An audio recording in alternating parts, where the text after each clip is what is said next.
Hello, my name is Bill Bowen.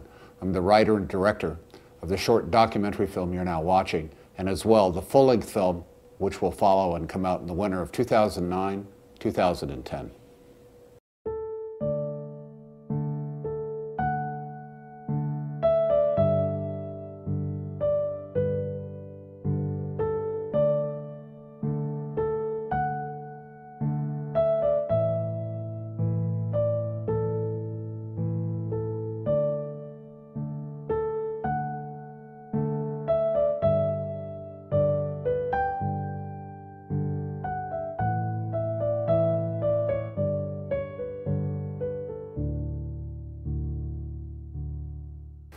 This is Tasha Cram.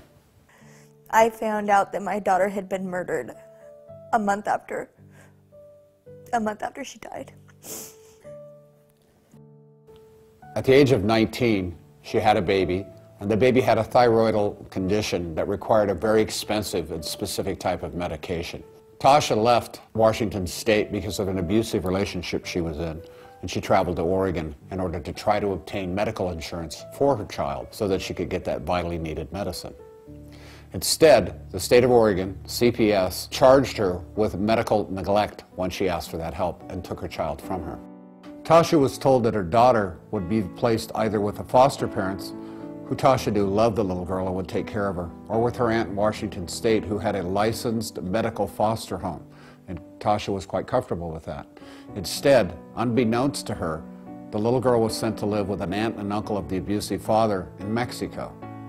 I was born and raised in the United States. My daughter was born here in Hillsboro, Oregon at Tuolumne Valley Hospital. I honestly didn't think it was possible for them to deport a U.S. citizen. The original story was that my daughter had died of asthma.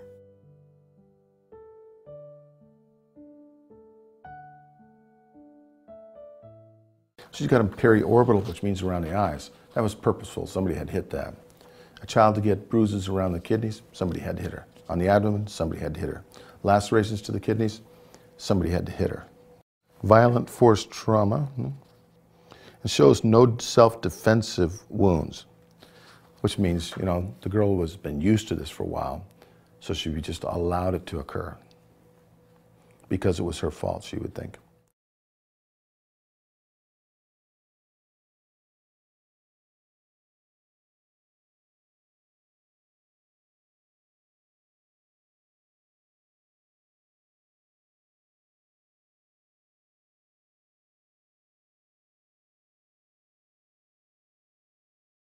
Little Adriana was being tortured on a daily basis. She was coming to school with cuts and bruises. When she was asked, where did you get the cuts and bruises? She told the teachers that the mosquito had done it. Mosquitoes don't carry bats. When neighbors felt sympathetic for her and offered her food, one time she was offered soup, which she accepted and ate, and she had both of her hands placed onto a hot stove. Once they were burned, the aunt and uncle then rubbed toothpaste into them to teach her not to take food from people.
In the case of Haley Gray, who was 4 years old when she baked to death in a van, she was in the custody of her mother.